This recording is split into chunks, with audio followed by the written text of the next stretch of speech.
shooting happened. If you are on campus right now, the message to everybody on campus is to shelter in place. Lock yourself in a safe place until the authorities are able to get to you or provide you a message that it's safe to come out. All the other reports that you're hearing from other sources, please wait until you hear it from an official source, either from LAPD, UCLA, the fire department, who is also on scene, has helped support us. But as we say, we have responded in an abundance of caution. There are a lot of resources here. The city of Los Angeles has been placed on a tactical alert citywide, which merely means it's a method for LAPD to reallocate resources where we need them to make sure that we can still handle the calls for service in all of the divisions. Does not mean that there's something going on in all parts of the city. As soon as we know more about what's going on here at UCLA, we'll be more than happy to provide that to you. Again, if you are not at UCLA, we ask you to stay away from the area. If you're on the roadways and you hear sirens, please pull to the right so our resources can get here. Started to get our first reports that there was some sort of possible shooting on the campus.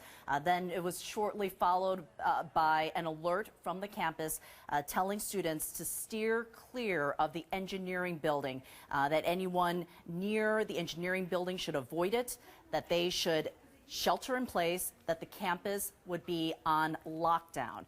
That then the LAPD confirmed that there was some sort of a shooting, that 2 victims were down.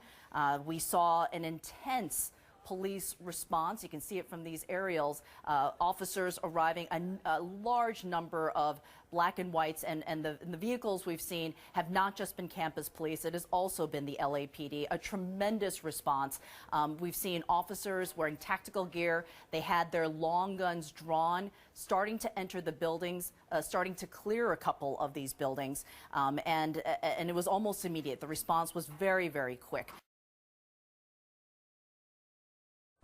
Well, initially, Ashley, we had heard that this may have been a student-teacher dispute, that was what LAPD was looking for. But we're getting some new comments from LAPD Police Chief Charlie Beck. And in some recent comments he made, he says that this is unfolding to be a much more complicated story. We know that the gunman is a 2013 UCLA PhD grad, Minox Sarkar.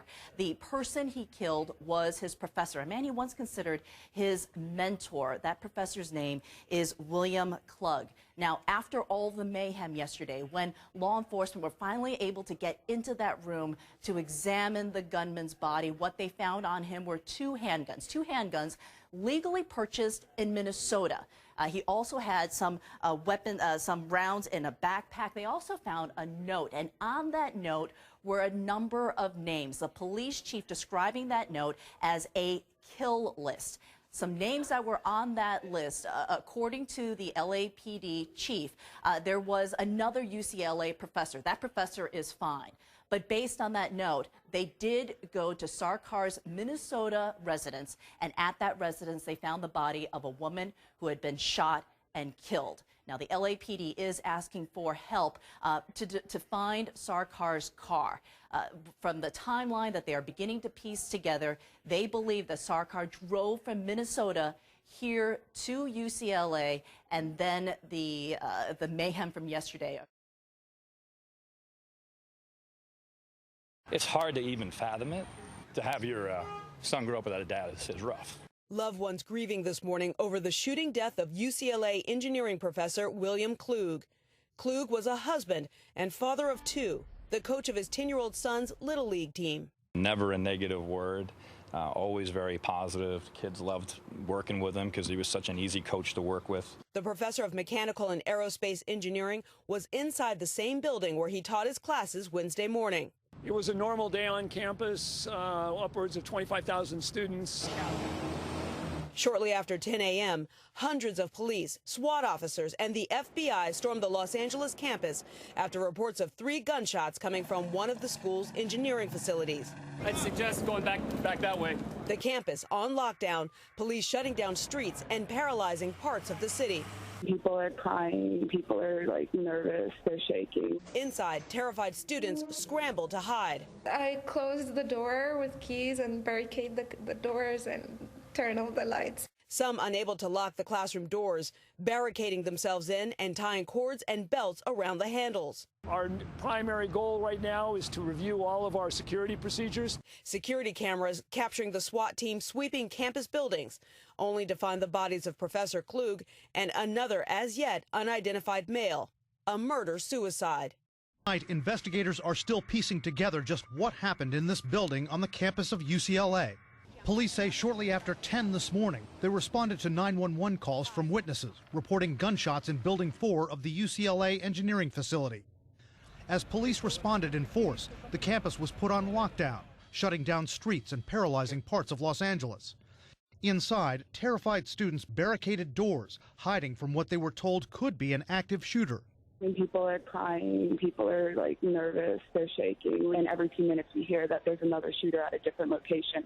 And sometimes it sounds like it's moving closer to us. Another student said she was hiding under a table in the library with about 50 others. Currently, we have all the lights off, our windows are blocked, we had a crowbar on the door. As city and campus police, along with the FBI, began searching the scene, sources say they found 2 bodies, but were not clear if there was still a suspect on the loose. Our tactical teams are going in with SWAT. As helicopters hovered above, heavily armed SWAT officers surrounded buildings, moving in formation down alleys, eventually sweeping into buildings across campus, all captured on security cameras. Hours later, police say they no longer believed anyone was at large, but continued to clear buildings, canceling classes for the rest of the day. There's no evidence to support outstanding suspects at this point, but we are, out of an abundance of caution, going to continue our search. Now, police are now saying they believe this was a murder-suicide. No word yet on the identity of the shooter or of the victim or of the motive for this incident. Police would also not answer whether a suicide note was found. We're going to begin today with some breaking news in our national lead. Deadly gunfire on a college campus. It started with a report of an active shooter. Then, of course, the inevitable lockdown. Scenes such as this one. Students using equipment, classroom equipment, to barricade themselves into the room. Posting photographs on social media as police fanned out across the 400-acre UCLA campus. Soon announcing that they had found 2 people dead. Let's bring in CNN correspondent Stephanie Elam. She's at UCLA. Stephanie, is the threat to public safety now over? Yes, that's what we understand now, Jake. In fact, we were standing out here as students started returning to campus. It was very much deserted for most of the morning as police were searching for potential other people on the loose who may be shooting. And now what we understand is that it was a murder-suicide that happened in an office inside the building that you see behind me here, Engineering 4 on UCLA's campus. It happened around 10 o'clock in the morning local time. This happened. The campus wasn't reopened again until about 12:15 or 12:30 or so. So people now just coming back out and finding out. But the police chief saying that this murder-suicide was contained, but out of an abundance of caution, they were searching through the rest of campus to make sure that there was no other threat.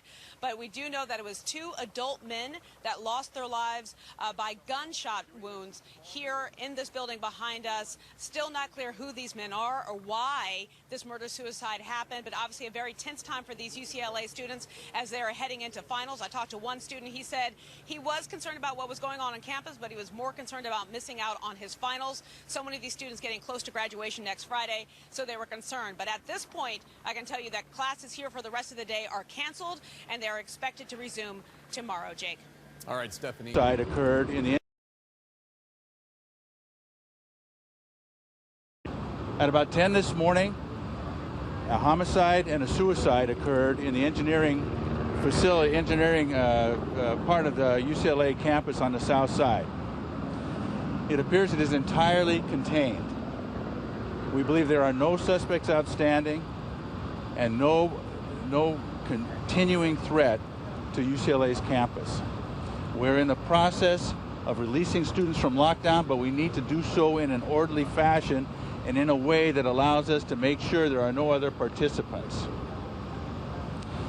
At that point, this investigation will be handed over to Robbery Homicide Division of the Los Angeles Police Department.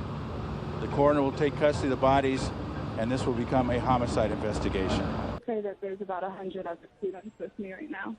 100 other students. And so, Teddy, describe the scene.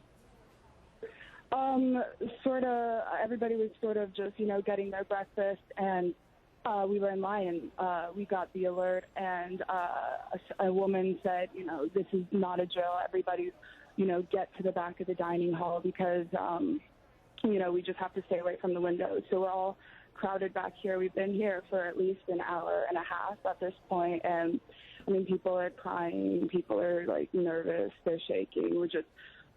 We're unsure because we're getting all this information from our friends, and everybody's telling us something different, and every few minutes we hear that there's another shooter at a different location, and sometimes it sounds like it's moving closer to us. So it's just a very stressful situation.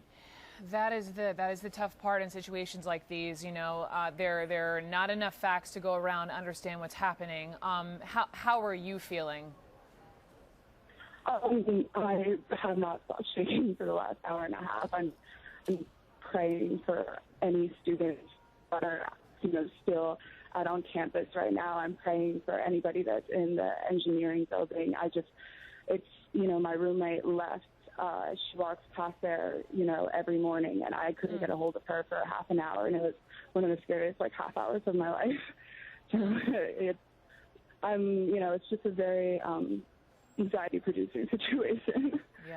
Everyone here is just trying to stay informed about what's going on and stay away from windows and be safe. Tell me how you were first alerted to what's happening. We were in the middle of a meeting, and the meeting was supposed to end at 10, so maybe around 9:45. Half of us started getting green alerts on our cell phones about some kind of police activity near the engineering building, and then we got more green alerts after that, talking about some guy with a shotgun being on campus was the first time that was referenced, and then the active shooter near the engineering building, and us being on a lockdown and not being able to leave, and instructed to stay away from windows. Drop the gun! You're next, you understand me? One down! All the scenarios are geared towards events that have already occurred. We got a shooter down. The environments that they put us in typically are schools, but we make everybody aware that active shooter can happen anywhere. In churches and movie theaters, places where there's a large mass of people that are really not expecting something to happen like that. He's down! I'm reloading! Across the country that active shooters are becoming more and more evident and problematic. Let me see your hand! We're teaching them how to approach a location, how to get in. Our number one goal in teaching active shooters is to stop the killing. But the second goal that we're looking for is to stop the dying. Man, where you at? I'll call you when I find you, God dang it! Well, active shooter is probably one of the worst scenarios a police officer can handle. Life or death. It's what we're paid for. We need to neutralize the threat to save lives.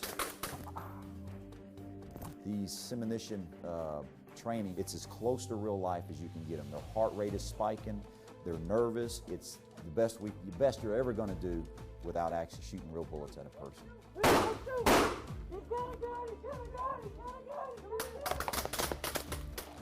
There have been, suspicious men with guns, but no shots have been fired kind of thing, and they're coming in to investigate, and it turns into a shooting. They've dealt with explosives, IED kind of awareness. I'm going to kill him in 10 seconds. 10, 9. They're also dealing with hostage situations. Training builds confidence. A lot of these guys don't have much confidence because they don't get environments like this. The lessons we learn under stress is the lessons we retain the longest. I mean, this was actually a really good job, all this done right here.